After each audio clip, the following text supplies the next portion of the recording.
ನನ್ನ ಪ್ರಿಯ ಯೇಸುವೇ, ನೀನು ಎಷ್ಟೋ ಸುಂದರ,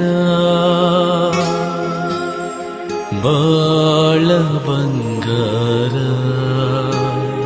ನನ್ನ ಬಾಳ ಬಂಗಾರ.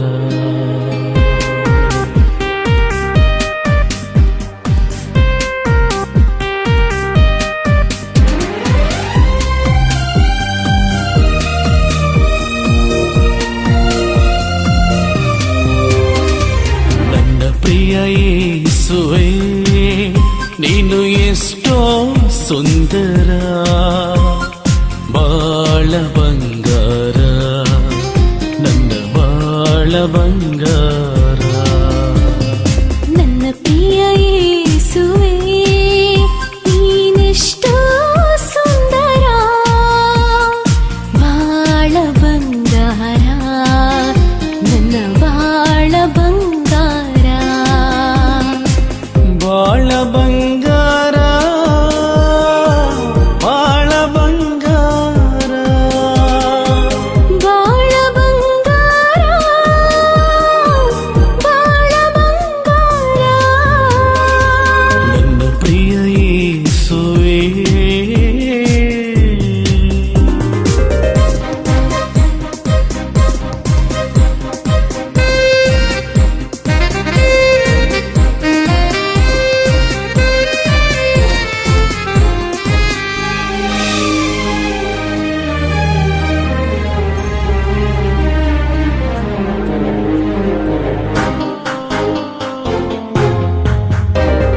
ಹಸಿರಾದ ಹುಲ್ಲಿನ ಗಾವಲಲಿ, ಹಸಿರಾದ ಹುಲ್ಲಿನ ಗಾವಲಲಿ, ಅನುದಿನವೂ ನನ್ನ ನಡೆಸುವಿನಿ, ಅನುದಿನವೂ ನನ್ನ ನಡೆಸುವಿನಿ.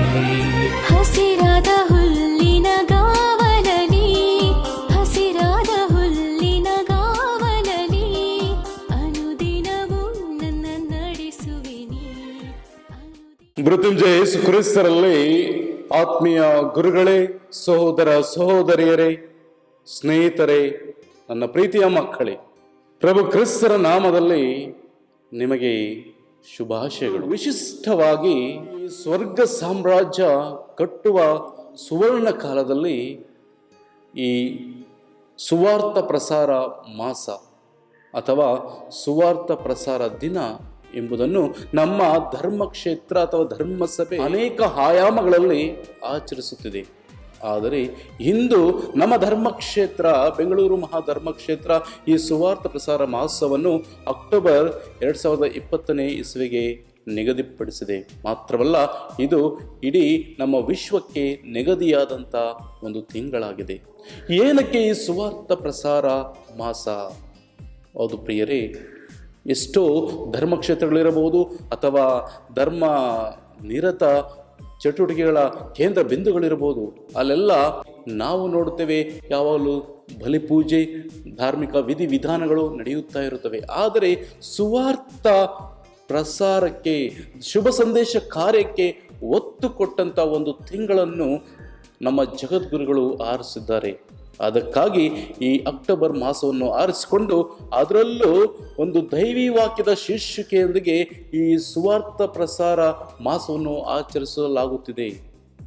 ಯೆಶಾಯ ಪ್ರವಾದಿಯ ಗ್ರಂಥದಿಂದ ಆರಿಸಿಕೊಂಡ ದೈವ ವಾಕ್ಯ, ಇಗೋ ಸಿದ್ಧನಿದ್ದೇನೆ ಸ್ವಾಮಿ, ನನ್ನನ್ನು ಕಳುಹಿಸಿಕೊಡಿ.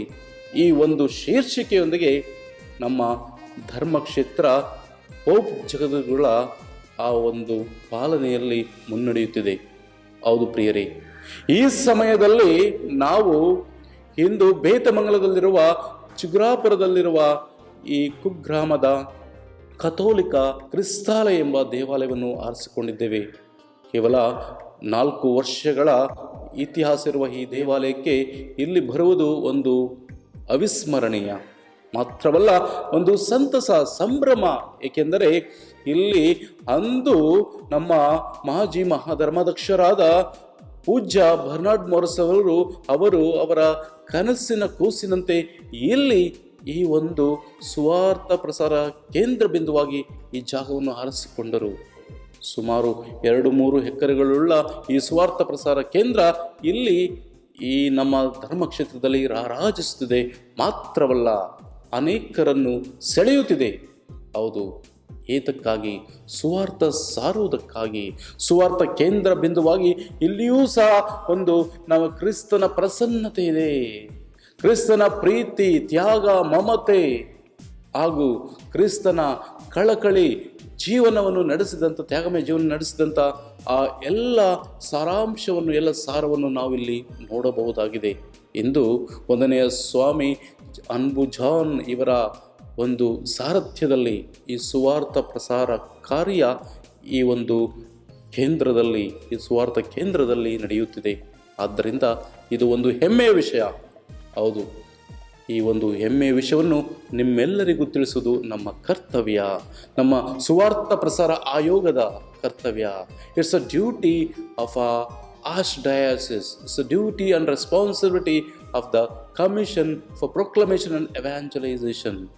ಸೊ ಆದ್ದರಿಂದ ಪ್ರಿಯರೇ, ನಾನು ನಿಮ್ಮೆಲ್ಲರನ್ನೂ ಈ ಒಂದು ಸುವಾರ್ಥ ಪ್ರಸಾರ ಪ್ರಕ್ರಿಯೆಗಳು, ಚಟುವಟಿಕೆಗಳು ಹಾಗೂ ಶುಭ ಸಂದೇಶ ಕಾರ್ಯ ಹೇಗೆ ನಡೆಯುತ್ತಿದೆ ಎಂಬುದನ್ನು ತಿಳಿದುಕೊಳ್ಳಲು ಎಲ್ಲರಿಗೂ ಆಹ್ವಾನಿಸುತ್ತೇನೆ.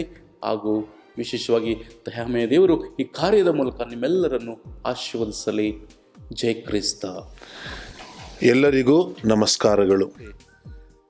ಕೋಲಾರ ಜಿಲ್ಲೆ KGF ವಲಯಕ್ಕೆ ಸೇರಿರುವಂತಹ ಬೇತಮಂಗಲ ಗ್ರಾಮದಲ್ಲಿರುವಂತಹ ಒಂದು ವಿಶಿಷ್ಟವಾದ ದೇವಾಲಯಕ್ಕೆ ನಾವು ಬಂದಿದ್ದೇವೆ. ದೇವಾಲಯದ ಹೆಸರು ಕ್ರಿಸ್ತಾಲಯ ಕಥೋಲಿಕ ದೇವಾಲಯ.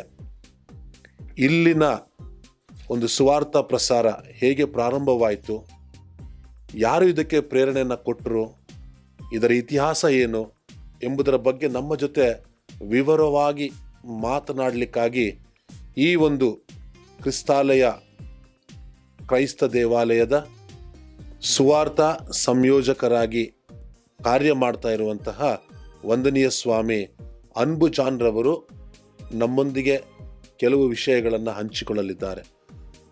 ಅವರನ್ನು ಈ ಕಾರ್ಯಕ್ರಮಕ್ಕೆ ನಿಮ್ಮೆಲ್ಲರ ಪರವಾಗಿ ನಾನು ಸ್ವಾಗತಿಸುತ್ತೇನೆ. ಫಾದರ್, ನಮಸ್ಕಾರ. ನಮ್ಮ ಈ ಕಾರ್ಯಕ್ರಮಕ್ಕೆ ನಿಮಗೆ ಸ್ವಾಗತ. ಈ ಬೇತಮಂಗಲದಲ್ಲಿ ಕ್ರೈಸ್ತ ಸುವಾರ್ಥ ಪ್ರಸಾರ ಅನ್ನುವಂಥದ್ದರ ಬಗ್ಗೆ ನಮಗೆ ತಿಳಿಸ್ಕೊಡ್ಲಿಕ್ಕೆ ನೀವು ಬಂದಿದ್ದೀರಾ. ಇಲ್ಲಿರುವಂತಹ ಈ ಸುವಾರ್ಥ ಪ್ರಸಾರಕ್ಕೆ ಮೂಲ ಎಲ್ಲಿಂದ ಬಂದಿದೆ ಅಂಥೇಳಿ ತಿಳಿಸ್ಕೊಡ್ತೀರಾ? ನಿಮ್ಮೆಲ್ಲರಿಗೂ ಈ ಬೇತಮಂಗಲದ ಕ್ರಿಸ್ತಾಲಯ ದೇವಾಲಯಕ್ಕೆ ಸ್ವಾಗತ ಸುಸ್ವಾಗತವನ್ನು ಬಯಸುತ್ತಾ ಇಂದು ನಮ್ಮ ಧರ್ಮ ಕೇಂದ್ರದ ಇತಿಹಾಸವನ್ನು ಹೇಳಲು ನಾನು ಇಚ್ಛಿಸುತ್ತೇನೆ. ಕ್ರಿಸ್ತಾಲಯ ಬೇತಮಂಗಲದ ನಮ್ಮ ಬೆಂಗಳೂರು ಮಹಾಧರ್ಮ ಕ್ಷೇತ್ರದಿಂದ 6 ಜಿಲ್ಲೆಗಳನ್ನು ಒಳಗೊಂಡಿದೆ. 6 ಜಿಲ್ಲೆಗಳಲ್ಲಿ ಒಂದು ಪ್ರಮುಖ ಜಿಲ್ಲೆ ಕೋಲಾರ ಜಿಲ್ಲೆಯಾಗಿದೆ. ಈ ಕೋಲಾರ ಜಿಲ್ಲೆಯ ಬೇತಮಂಗಲ ಚಿಗರಾಪುರ ಈ ಒಂದು ಕ್ರಿಸ್ತಾಲಯವನ್ನು ಸ್ಥಾಪಿಸಲಾಗಿದೆ. ಇಂದು ಕ್ರೈಸ್ತ ಧರ್ಮ ಬೆಂಗಳೂರಿಗಿಂತ ಕೋಲಾರದಲ್ಲಿ ಕ್ರೈಸ್ತ ಧರ್ಮ ಉಗಮ ಹಳೆಯದು ಅಂತ ಹೇಳಿದ್ರೆ ತಪ್ಪಾಗಲಾರದು. ಯಾಕಂದರೆ ಬ್ರಿಟಿಷರ ಅವರ ನಾಯಕ ಕೋರ್ನವಾಲಿಸ್ ಇವರು ಕೋಲಾರನ್ನು ಅವರು ಮುತ್ತಿಗೆ ಹಾಕಿ ತಮ್ಮದಾಗಿಸಿಕೊಂಡಿದ್ದರು. ಅದ ನಂತರ ಕೋಲಾರ ಚಿನ್ನದ ಗಣಿಗೆ ಬಂದು ತದನಂತರ ಬೇತಮಂಗಲವನ್ನು ನೀರು ಸರಬರಾಜು ಮಾಡಲು ಇದು ಬೇತಮಂಗಲದ ಕೆರೆಗಳನ್ನು ಅವರು ಆರಿಸಿಕೊಂಡು ತದನಂತರ ಈ ಕೆರೆಗಳಿಂದ ಏಷ್ಯಾ ಖಂಡದಲ್ಲೇ ಅತಿ 2ನೇ ದೊಡ್ಡ ಒಂದು ನೀರು ಶುದ್ಧೀಕರಿಸುವ ಯಂತ್ರವನ್ನು ಇಲ್ಲಿ ತಂದು ಇವರು ಸರಬರಾಜು ಮಾಡುತ್ತಿದ್ದರು. ಅಂದಿನಿಂದ ಇಲ್ಲಿ ಕ್ರೈಸ್ತ ಧರ್ಮ ಉಗಮವಾಯಿತು. ಇಲ್ಲಿ 40 ವರ್ಷಗಳ ಹಿಂದೆ ನಮ್ಮ ಕ್ರೈಸ್ತ ಧಾರ್ಮಿಕ ಕನ್ಯಾ ಭಗಿನಿಯರು ಹಂತವಾಗಿ 10 ವರ್ಷಗಳ ನಂತರ ಇವರು ಬಂದು ಮತ್ತು ಇನ್ನಿತರ ಕಾರ್ಯಕ್ರಮಗಳ ಮೂಲಕ ಅವರು ಕನ್ಯಾ ಭಗಿನಿಯರ ಕಾನ್ವೆಂಟ್ಗಳನ್ನು ಅವರು ಸ್ಥಾಪಿಸಿ ಇಲ್ಲಿ ಒಂದು ಉತ್ತಮ ಸೇವೆಯನ್ನು ಮಾಡುತ್ತಿದ್ದಾರೆ. ಅದರಂತೆ ಕೆಲವು ಭಕ್ತಾದಿಗಳು ಇಲ್ಲಿ 30 ವರ್ಷಗಳ ಹಿಂದೆ ಇಲ್ಲಿ ಬಂದು ನೆಲೆಸಿ ಜನರೊಂದಿಗೆ ಅವರು ಜೀವಿಸಿ ಪ್ರಭು ಯೇಸುವಿನ ಒಂದು ಬೋಧನೆಯನ್ನ ನೀಡುತ್ತಾ ಅವರು ಸಹ ಇಲ್ಲಿ ನೆಲೆಸುತ್ತಿರುವುದು ಒಂದು ಸಂತೋಷದ ವಿಷಯವಾಗಿದೆ.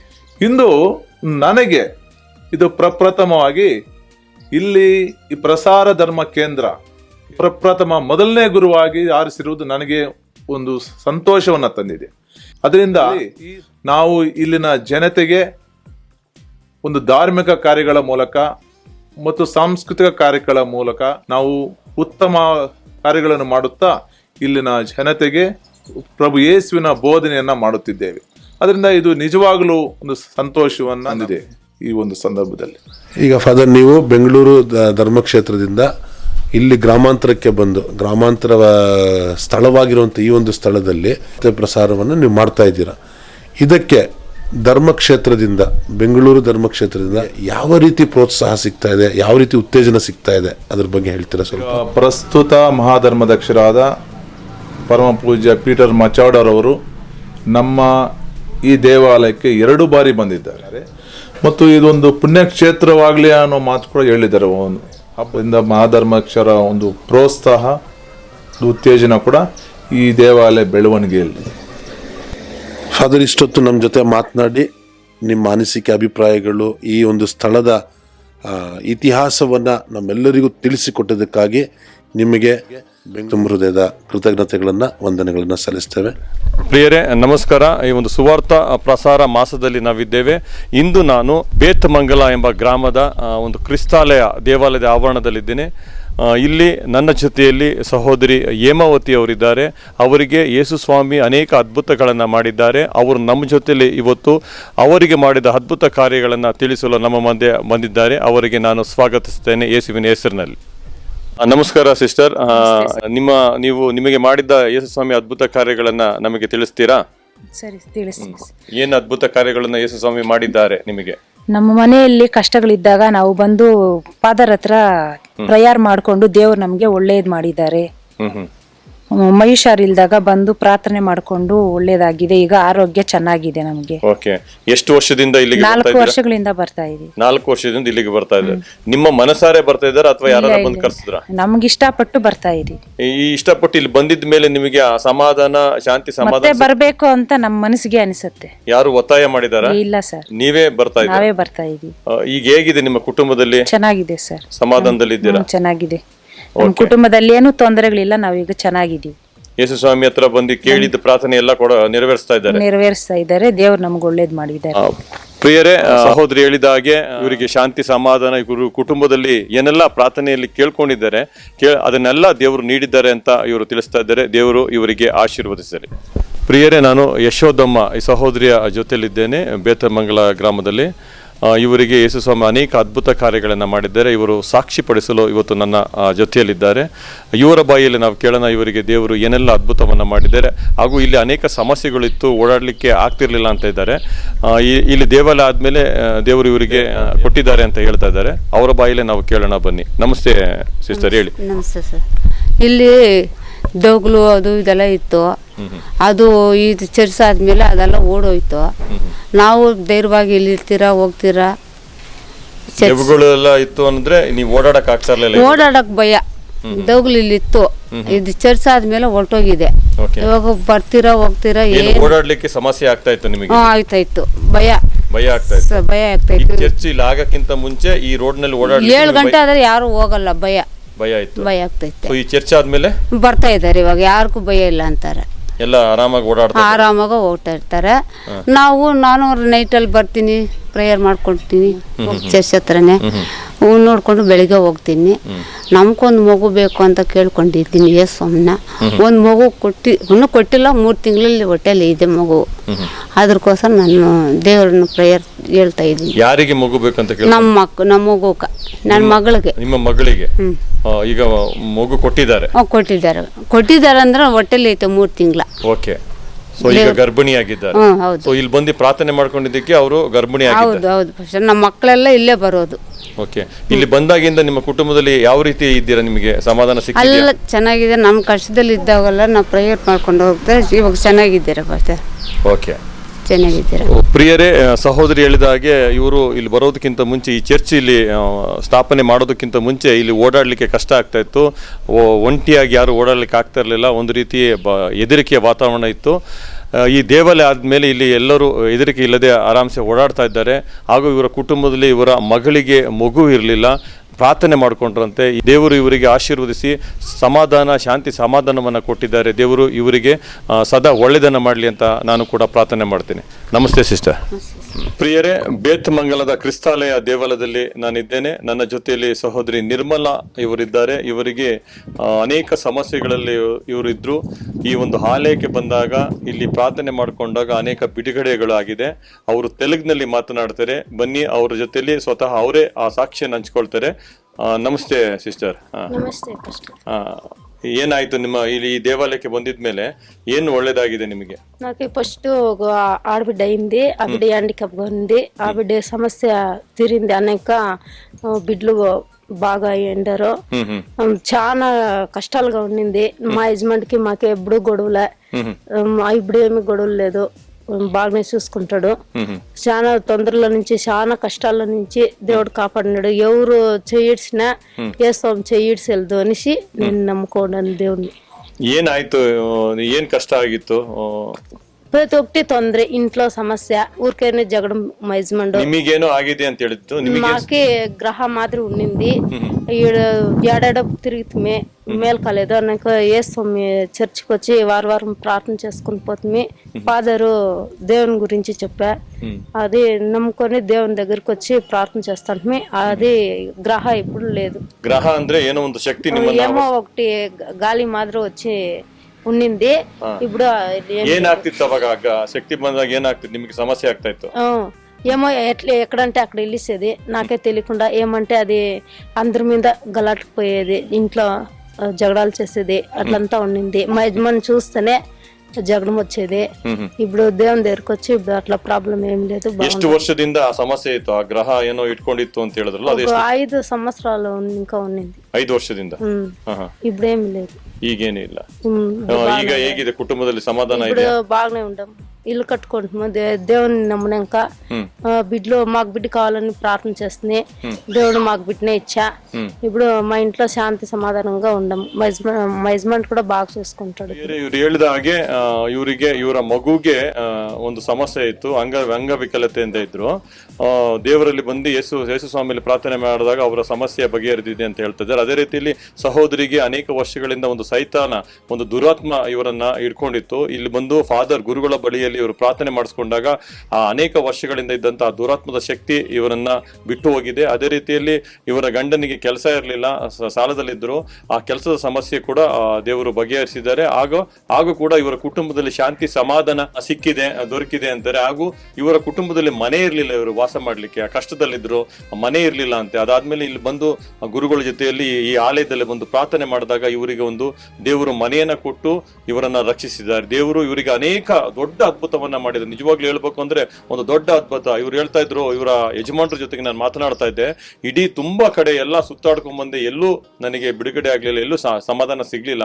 ಇಲ್ಲಿ ಬಂದಾಗ ಸಮಾಧಾನ ಸಿಕ್ಕಿದೆ ಅಂತ. ನಮಸ್ಕಾರ sister. Hello everyone, praise the Lord. As part of this extraordinary month of mission, October 2020, which is an initiative of the Archdiocese of Bengaluru, we are here in the Betamangala, and we are here in the community of Franciscan Sisters of Mary Immaculate. With us today we have Sister Deepti, the superior of this community here, and also the school in charge and school principal, Sister Lindsay, with us. So I heartily welcome both of them for this show, so that they may speak about their experience during this extraordinary mission in this Betamangala. So I would like to speak first to Sister Deepti. Sister, how are you feeling about the mission here? What was the inspiration that you got to start your mission here in this Betamangala? Our founder, Reverend Father Luis Savinia Dupuy, was the founder of this congregation. Her mission is to inculcate education to the women, because if the women is good, the family will be good. Yes. These are the main intention of our founder. When you came to Betamangala here, some of your congregation superiors, those are outside from this place, who is that who sent you here to put you on this mission here? Our former Mother General, Mother Delphi Mary, sent here. Sister Lindsay, we are here in your school. Can you just say a few words about your school here? Our main apostolate is education. We have 3 communities. One is meant for health mission, and the other is for formation. And as far our main apostolate is education, so we found this place to educate. Because of Franciscan sisters, we are called Vimala Hridaya sisters. So sisters of Vimala Hridaya always choose the remotest area to work and to develop, because our founders' charism is to develop poor and the simple one, so that we select the remotest area in order to develop and to give service to them and to uplift them according to our charism. So we have selected Beit Mangala in 1999, and we started this school. Beginning it was a nursery school. Now here there are 800 students are studying. Almost many villages covered this area. I want to ask you, what are your activities for the mission here? He is running the school. Apart from that, we do house visiting. We used to help our parish priest when he is planned something, and we cooperate with the parish priest, and also in their need of his time, we help just like a good Samaritans, and we cooperate together. And I feel Beit Mangala community belong to our parish. We all are going very smoothly and cooperatively, and in this crucial time also, we are developing a filial love towards each other. Thank you very much, sister, for sharing your experience in this mission station. God bless your mission. Thank you very much. So, dear brothers and sisters, we just got the interview of 2 beloved sisters here. These Franciscan sisters of Immaculate Heart of Mary, and they are called as Vimala Hridaya sisters here. They are doing a wonderful job educating people in and around Beit Mangala, around 80 villages, as they said. They are covering 80 villages. This is a superior mission. So I thank the sisters, those who are working here tirelessly. Thank you very much, sisters. Hello, my dear brothers and sisters. As part of this extraordinary mission month, we are in the mission part of Beit Mangala. So as we are interviewing different congregations of sisters, we are here to interview the sisters of St. Anne's of Trichy, Superior. So we have Sister Superior, Sister Regina, Superior of the convent here, and also Sister Jessie, who is the school in charge of St. Anne's here. So I would like to ask my first question here. Sister, when did you come to this mission here? The origin of your congregation here in this Beit Mangala mission? On 4th July 2005, we came here. How is your mission connected with the parish here, the Kristalaya parish here? So how you are coordinating with the parish for your mission here? Before that, we were under the jurisdiction of Sacred Heart Parish, Bangarpet. We travelled every Sunday to Bangarpet. We will participate in the Mass and help in the liturgy. After the Mass, we will conduct catechism to the children. Then after that, we will go for visiting the people in and around that parish. Then if any time, if anybody calls us for prayer, we will present there and we will pray to the house. Who inspired you? Who is your founder here in this place? Who is your founder? Who brought you and put you here in this place? Sister Edwidge Dolorosa, our former general. She inspired by the bishop and she started our convent here. Are you satisfied with your mission here? And what is your mission? What kind of mission are you taking here? Yes, we are satisfied and we are taking the classes, extra classes to inculcate the children moral and social values and spiritual education also we are giving the children.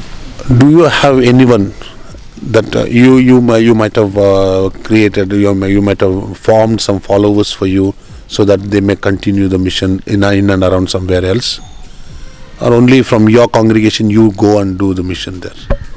Yes, we do have the followers. More than 1,000 sisters in our congregation. We are continuing our work and missions. Thank you very much, sister. Thank you for your sharing here. You can just brief us how your school is working here and how many villages you are covering with the mission here. In and around we covered some 12 villages.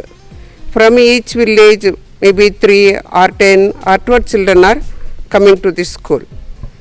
We have bus. We will bring the children by our school bus. Then we will start the classes assembly with prayer, Bible reading, national anthem, thought for the day, everything we will conduct. But we are giving the moral values to each and every child. We are concentrating in their lives. Not only we are teaching, but how to improve their life in the future. What are the benefits you can get from the school? What are the help you can do to others? Then moral values, spiritual values, we are teaching to the children.